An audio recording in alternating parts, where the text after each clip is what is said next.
Welcome back to Ask Asher. Here we go. We are talking land today. And when it comes to land, a lot of people have questions or they don't have questions. And that's even actually more concerning because everyone thinks that they can just buy land, build whatever they want on the land. And then they later discover maybe some pitfalls or things that they should have looked out for before doing that. So I want to welcome everyone on for Ask Asher. Today is about land. We have some questions that we've already received that we're going to be going over. Caitlin and Mel, welcome. Everyone on Facebook Live, welcome.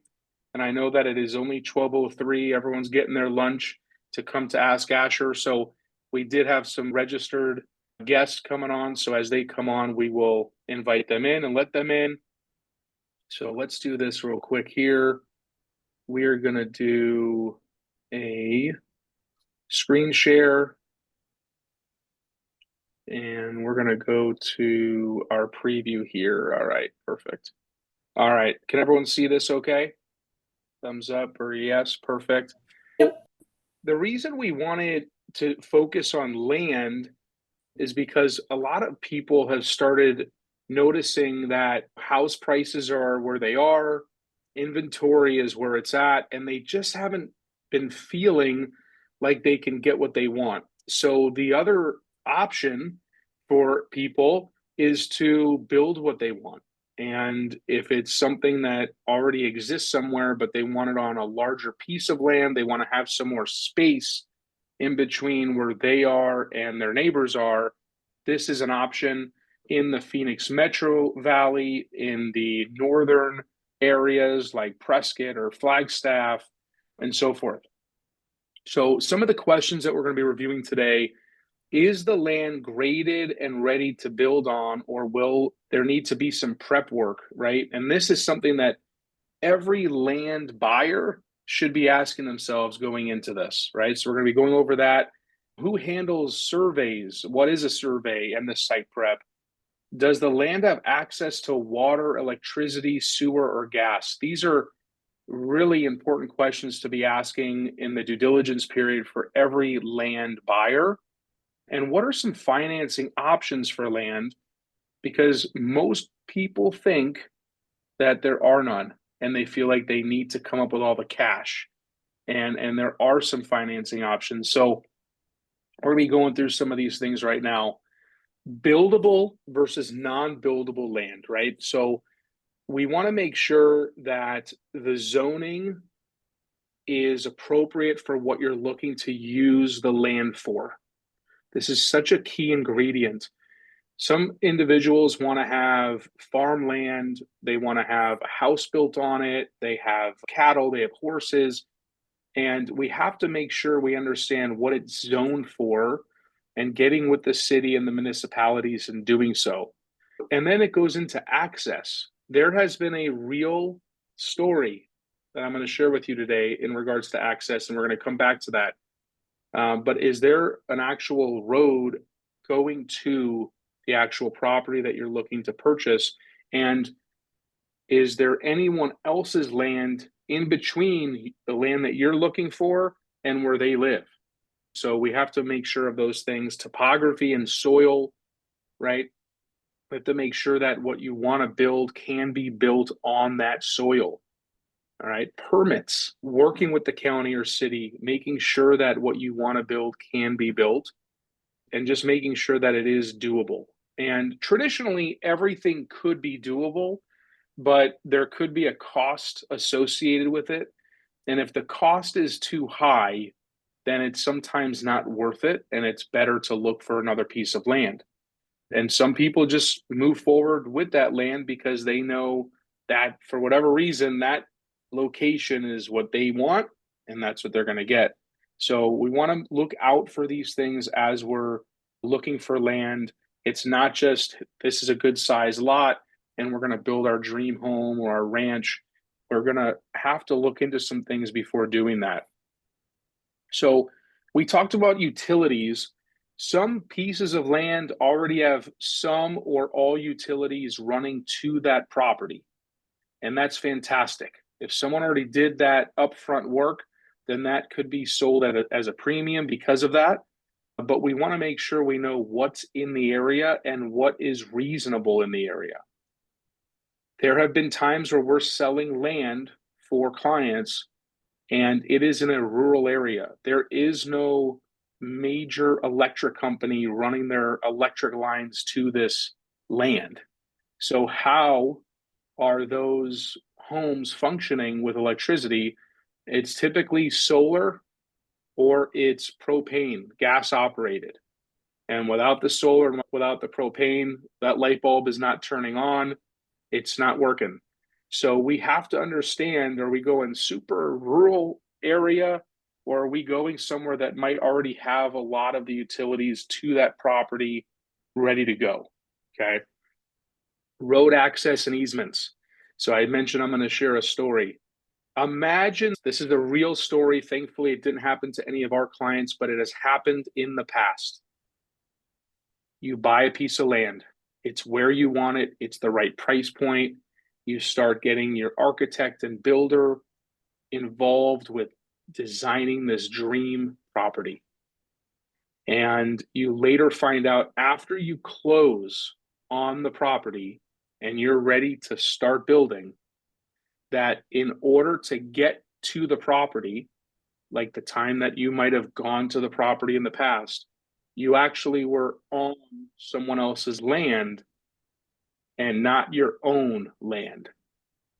So the building permits and the builder and the architect and everyone involved, they told their person, their client that just bought this land, that they are not able to just go through this other person's land to build that home.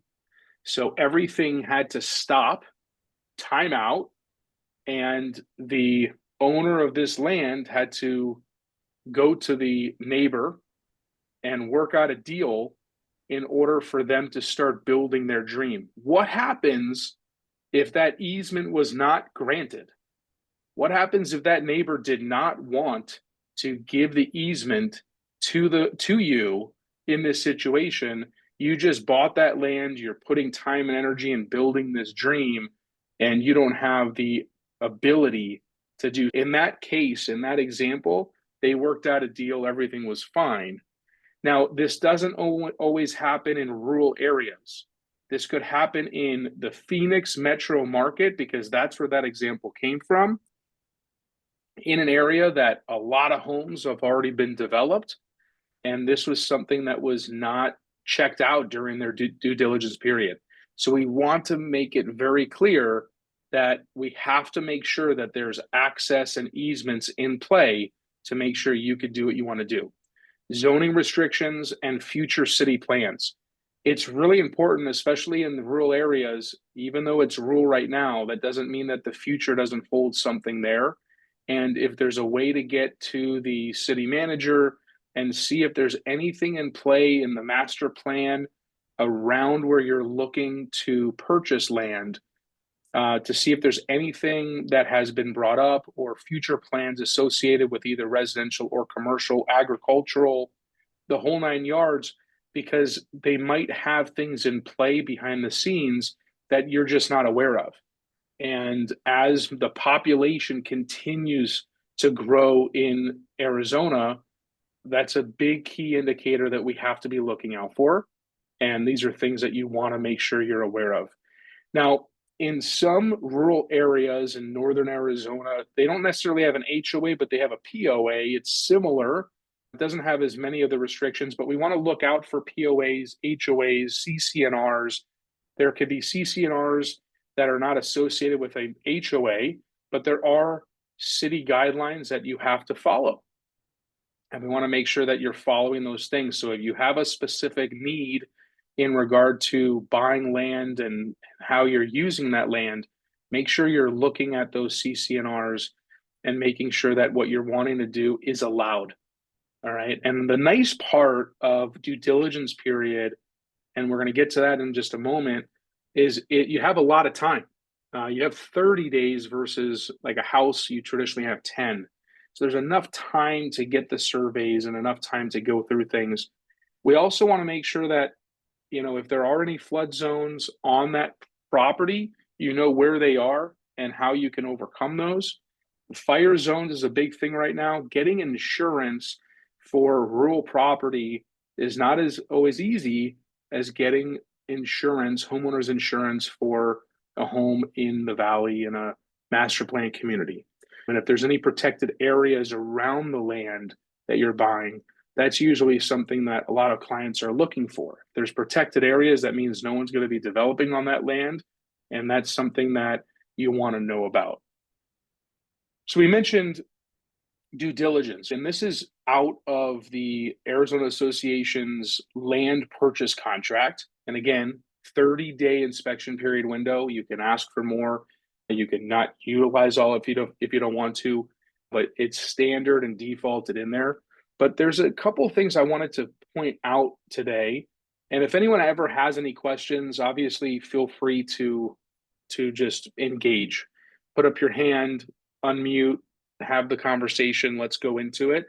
Because what your question is, there's probably a lot of other people that have that same question. So feel free to engage either on Facebook or on Zoom now. So the survey, some pieces of land might already have a survey and the owner provides it to the buyer and you're pretty set there. Some do not, and then it's negotiated in the agreement if there needs to be a survey, and I recommend getting some type of survey or understanding where the lot lines are, things like that. You'll want to ask for it right here.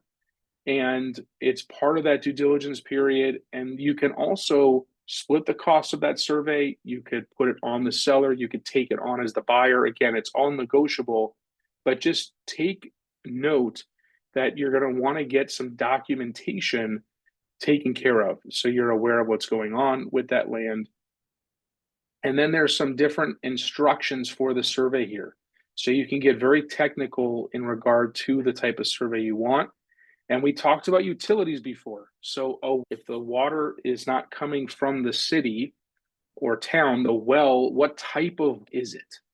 Yeah, I mean, there's a different type of, there could be a shared, right? There could be hauled water, and then there could be a private well, right? So again, it's not always clear cut and all the same.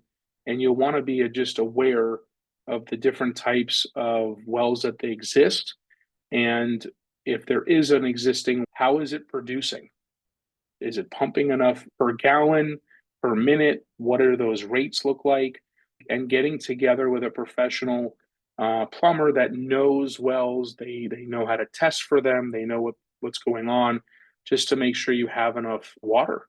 Water is a big thing, especially in areas that might be dry. There hasn't been a lot of rain, just for safety as well, not just for everyday use of water.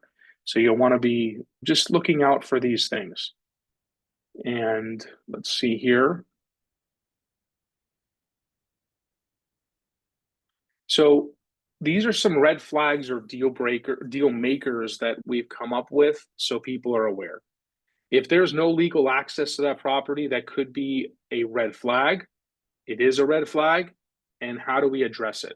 It's not always we're going to move on to a different deal. It could just be we understand that's happening right now and we need to do X, Y, or Z in order to get access to the property. Title or boundary disputes. This does come up often regarding the boundaries. Where are they? And you want to get those resolved up front. You don't want to have a headache after you buy the land. That's traditionally the time where you want to focus on building what you want there.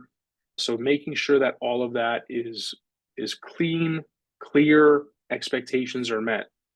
Environmental restrictions. There are environmental restrictions depending on where the land is. So you'll want to know those up front. Those could be the deal breakers. Now, going into financing options, how to create a transaction when it comes to land. And we've had some really just clear cut, here's the cash and the deal's done. But I would say that a lot of land is either done with cash or a seller carry.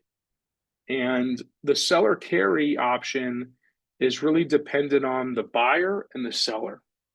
We've seen different types of percentages. We've seen different types of lengths of time when that balloon payment is due.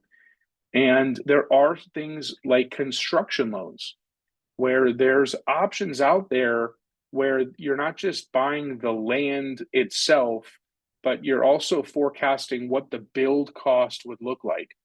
And there are options where you can finance the land and the build. And if you're a developer, and if you don't already know this, that they can finance you to do that. And then they can also set up financing for the end user. So that end user buyer that's going to move in there for a developer, they can put the whole thing together and make it really easy. So that way there's no issues later on when you're trying to sell the property. But there are construction loans and there are loans just for land, not as common, but there are loans just for land. Art, I'm glad you're on today. And if you want to participate in this, I know this is more of your arena, but if you have anything you wanted to share when it comes to a construction loan, this is a fantastic time to do it because most people don't even know it exists. So a lot of questions that some people might have is like, how much money do I need available to do this? So if the land, let's say, costs $300,000 and they want to build a home on there, and maybe that home is going to cost about $800,000. So you're into this for about 1.1 million between land and home. What are some options, or how much money does someone need available, ready to go? Obviously, depending on credit and assets, debts, and things of that nature. Yeah, oftentimes people call and they'll say, hey, I need a land loan. But what they really mean is I need a construction loan. So those two things are very different. If you're getting a land loan, so that's strictly if you're just buying raw land and you're not going to be doing anything for a little bit, right? So typically, land loans require at least 20% down, and it's typically for like an ARM for a shorter period of time. The other way of acquiring something, if it's is doing like two in one, it would be a construction loan. So you acquire the land, and at the time of purchasing, you would also apply for a construction loan, which is a little more complex. And if you have a seller that's willing to give you a longer close of escrow, you can actually get a construction loan during that time period. So then the construction loan will be based off a future value, and this is what you were saying, right? So if you're buying land for $200,000, future value of it is 1.5 million, you'll put a down payment based on the future value. You'll obviously have to provide, what do you call it, the architectural drawings, and then apply for a permit. Yeah, there is a way of doing it, and I think it's a better way of actually doing it versus if you're ready to do it now. So it depends on where you're going to start the construction period right away if you're ready to do it, or if you're just looking to acquire just land and sitting on it for a little bit until you're ready to start building. Yeah, and this is a big option that buyers have now realized. You know what? It might cost more money, right? So let's be real about it. It might cost more money to buy a home or build a home than just buy an existing home. But you're getting what you want in regard to the lot size, and you're getting what you want out of the home itself, the size of the bedrooms, the size of the living spaces. You're able to customize that. And again, the expectation right now in today's market is it will cost you less money to buy a resale home than to build, but it's the trade-off. And there's a lot of people that are looking into this based on whatever their needs are in the marketplace and what their needs are in their family and themselves.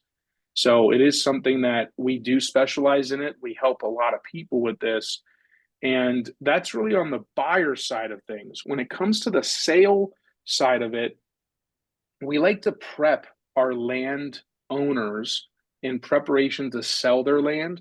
We like to prepare them to make sure that we get all of these frequently asked questions ahead of time up front and fully disclose that to all of the potential buyers.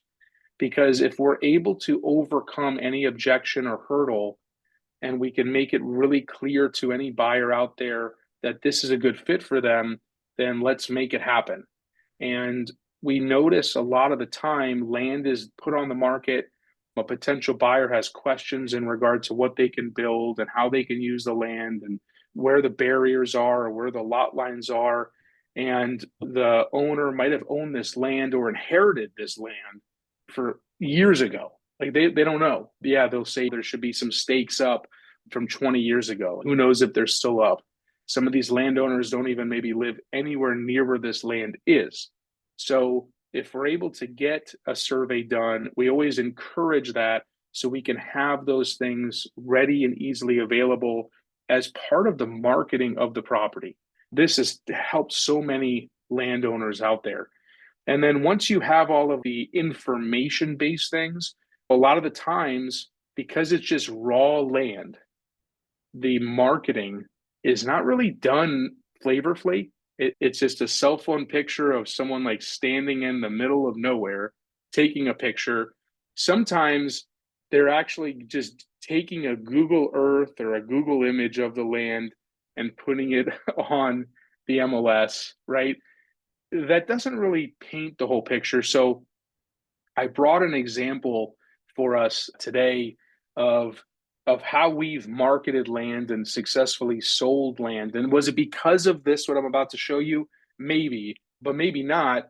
But either way, it's definitely a way to make sure that you're doing everything you can and how we operate for our land owners, not just when there's a beautiful home or a condo type of situation. Before I show this to everyone, are there any questions that we can assist with?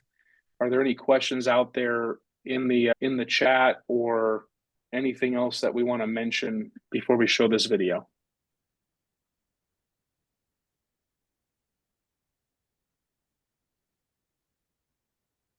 Everyone's thinking. All right, so let me pull this up here.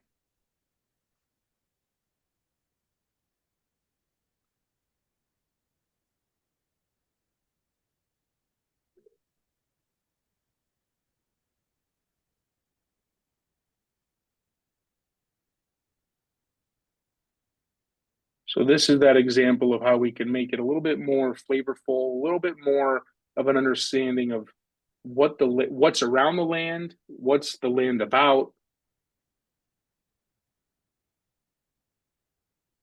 Are the rules different between county to county? Sure. So this was in Stoneman Lake, and there's no electricity up here. So we had a lot of people asking about, does APS or SRP handle the electricity? This is definitely no electricity. You can see the solar here for that person. This is the entry of this piece of land. It's right on the lake.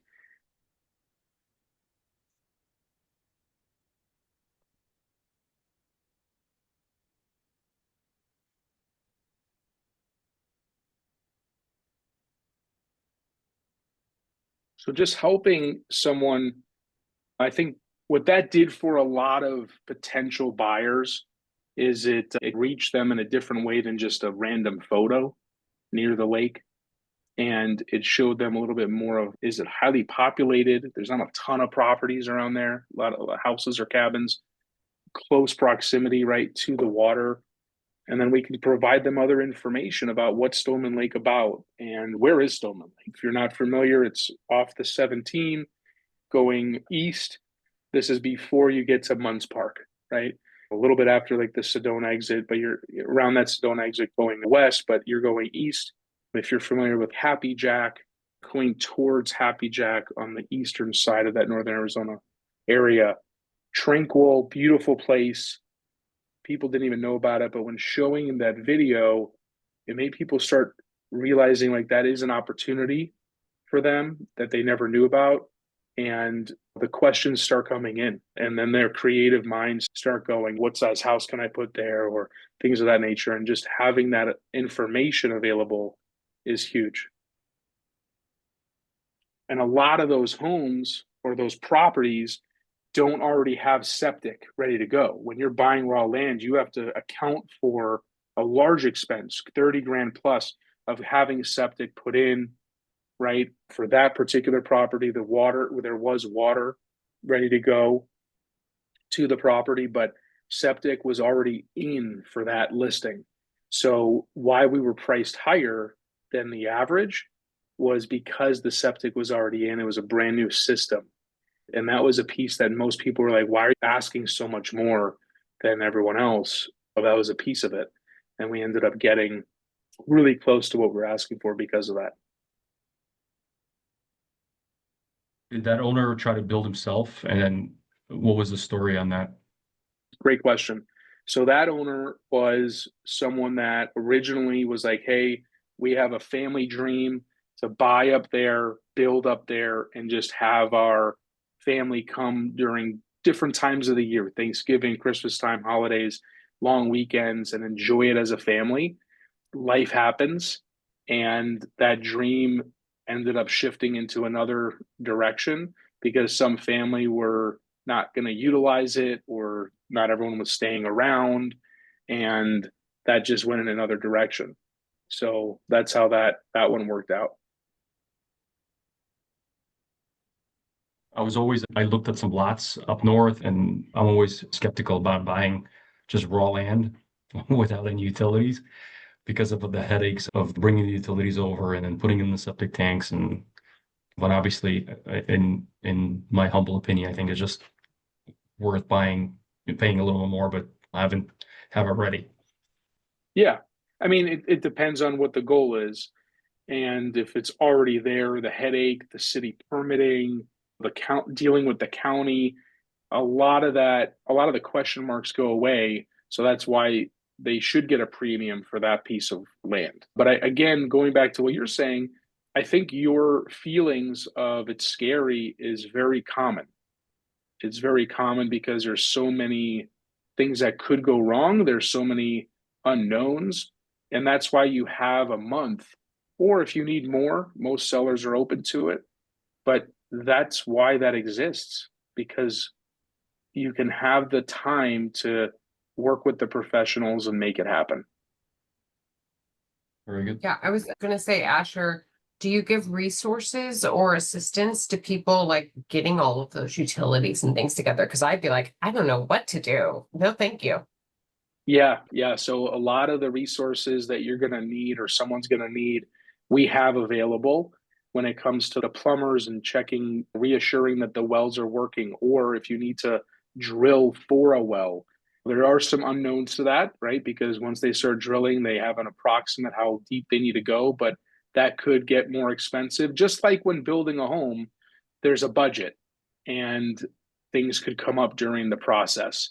But yes, we have the resources to make sure that what you're looking to do, you can have a pretty good idea on the cost, also the timing. When doing things up north in rural areas, it's not like hiring someone to do something in a metro area, especially like, for example, at Stoneman Lake, it's out in the middle of nowhere. So everyone's okay, there's going to be another charge to go there. And you have to account for those things. So that's what we got for Ask Asher. The 30 minutes always goes so fast. Thank you for everyone that is on live right now or that's watching on the replay. But we are here. The purpose of Ask Asher, again, to reiterate, is to just answer the real life real estate questions that you're having. And there's no sales, there's no gimmick. It's just providing the value that we already provide to our clients to everyone so that they can get some answers to some questions that are just lingering for them or just curious about. And we'd love to help you in the future. But if you just have questions, we have answers, or we have people to help answer those questions. And we're looking forward to doing this again next month. So again, everyone, thank you for being on and being here and participating.